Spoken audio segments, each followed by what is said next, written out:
وأشهد أن محمدا عبده ورسوله لا نبي بعده أما بعد قال تعالى في كتابه الكريم أعوذ بالله السميع العليم من الشيطان الرجيم بسم الله الرحمن الرحيم وإذ قال ربك للملائكة إني جاعل في الأرض خليفة قالوا أتجعل فيها من يفسد فيها ويسفك الدماء ونحن نسبح بحمدك ونقدس لك قال إني أعلم ما لا تعلمون صدق الله العظيم. Alhamdulillah, puja dan puji syukur marilah kita panjatkan kepada Allah Subhanahu wa taala yang hingga pada siang hari ini kita senantiasa diberikan karunia, diberikan kenikmatan sehat walafiat, terutama kenikmatan iman dan Islam, sehingga pada siang hari ini kita bisa melaksanakan salat zuhur berjamaah. Salawat serta salam mudah-mudahan senantiasa tercurah limpahkan kepada Nabi Muhammad sallallahu alaihi wasallam yang telah mengajarkan Al-Quran kepada para sahabatnya, hingga buah dari perjuangan beliau kita bisa sampai menikmati manisnya iman dan Islam. Langsung saja, pada pembukaan tadi telah dibacakan surat Al-Baqarah ayat 30 yang kurang lebih yang berbunyi wa qala, dan ingatlah, qala berkata siapa, Rabbuka Tuhanmu, Tuhannya Nabi Muhammad, lil malaikati kepada malaikat. Inni, Allah berfirman kepada malaikat saat itu, inni ja'ilun fil ardi khalifah. Kata Allah di hadapan makhluk yang mulia yang tidak pernah melakukan kesalahan, yang terbebas dari dosa, yaitu malaikat, Allah mengatakan inni ja'ilun fil ardi khalifah, sesungguhnya aku akan menjadikan di dalam bumi itu khalifah. Nanti kita akan sedikit banyak bahas siapa itu khalifah. Qalu, kemudian malaikat itu protes kepada Allah, ataj'alu fiha, apakah engkau akan menjadikan di dalam bumi man, orang-orang yufsidu fiha, berbuat kerusakan di dalamnya, wa yasfiku dima, dan menumpahkan darah di dalam bumi, wa nahnu nusabbihu bihamdika wa nuqaddisu lak, sedangkan kami senantiasa bertasbih memujimu dan mensucikan namamu. Kemudian Allah cuma menjawab, qala inni a'lamu ma la ta'lamun, sesungguhnya aku lebih tahu daripada kamu, kepada mereka. Di sini kita akan sedikit bahas tentang,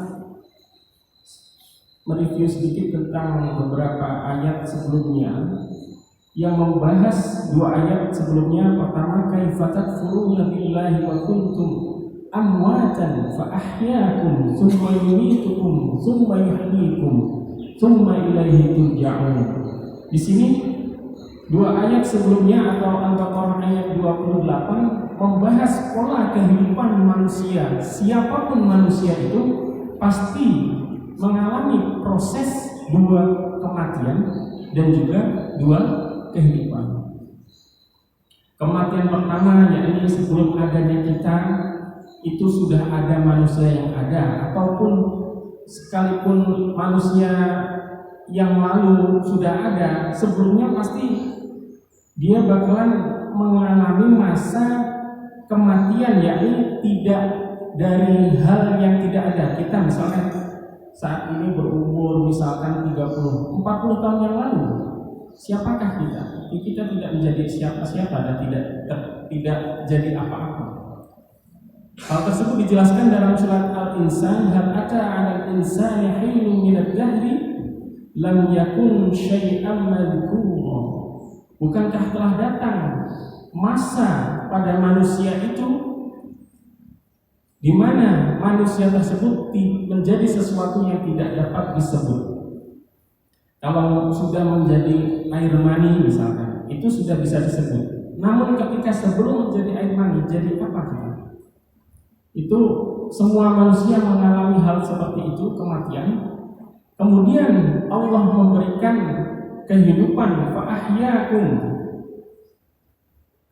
Kehidupan yang pertama, summa yumitukum, kemudian dimatikan. Semuanya berarti semua manusia pasti, siapapun manusia pasti mengalami kematian. Summa yumitukum, summa yuhyikum, summa yuhyikum, kemudian dihidupkan. Nah, di kehidupan yang kedua inilah kondisi di mana kita akan hidup sesuai dengan bagaimana di kehidupan yang pertama atau di dunia ini.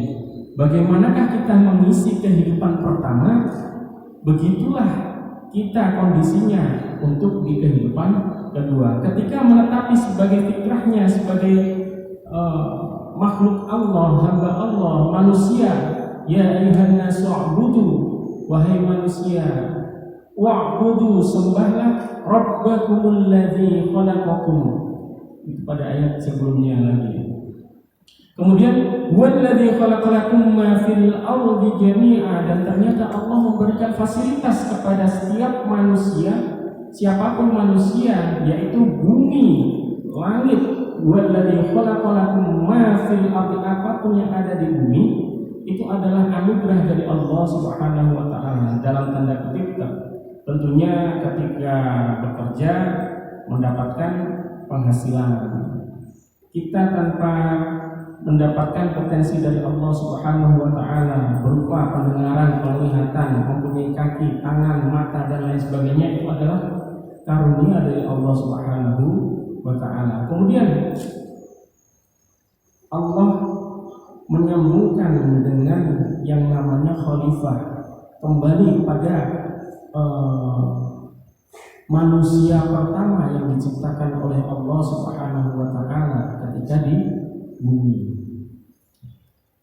Tinggal begini, ketika Nabi Adam turun di bumi, tidak langsung bertemu dengan istrinya.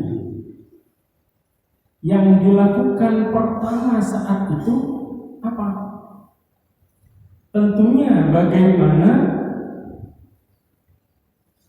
bukan bagaimana caranya supaya kebutuhan biologis terlaksana.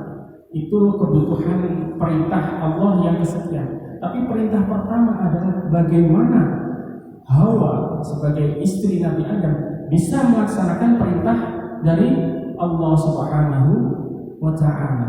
Karena yang namanya wahyu turunnya kepada Nabi Adam. Jadi tujuan utama Nabi Adam mencari istrinya itu bukan bagaimana menyalurkan biologisnya, tapi untuk bagaimana terselenggaranya,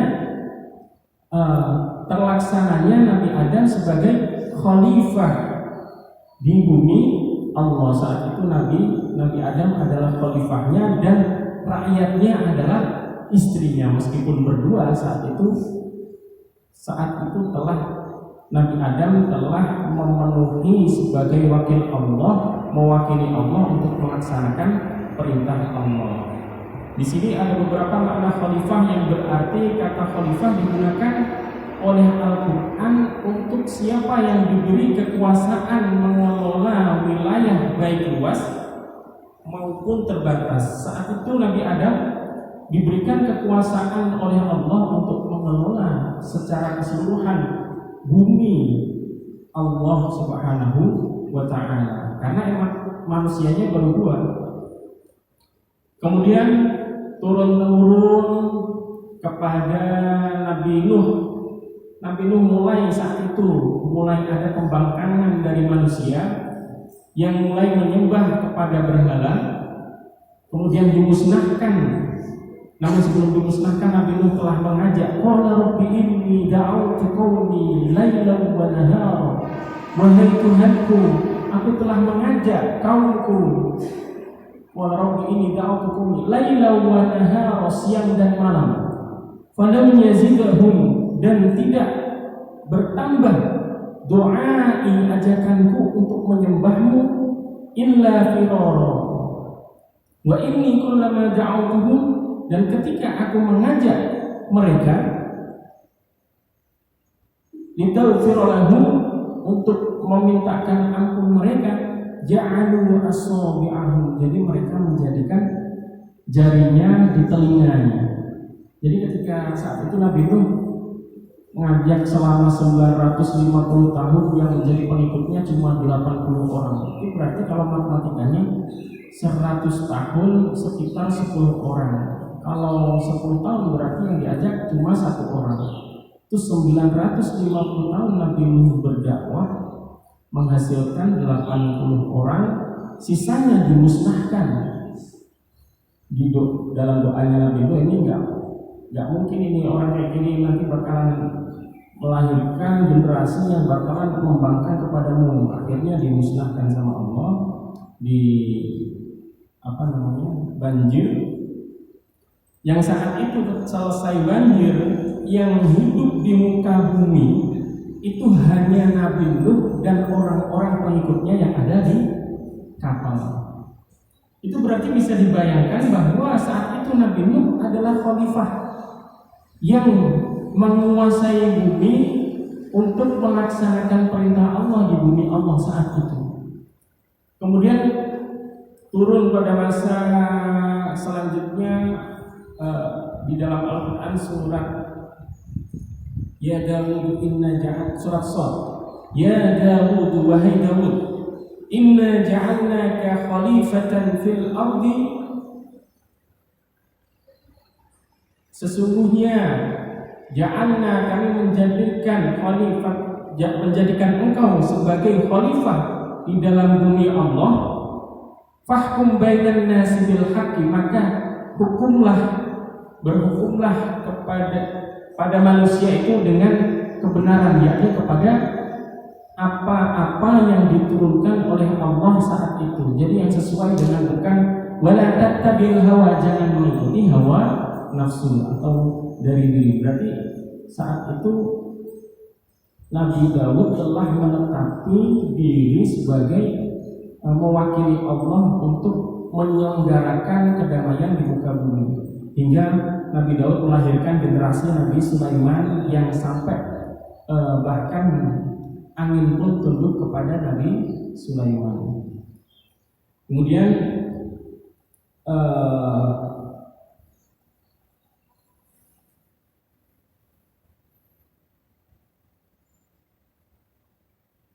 manusia saat itu sebelum menjadi khalifah, Allah itu telah mengemukakan amanah.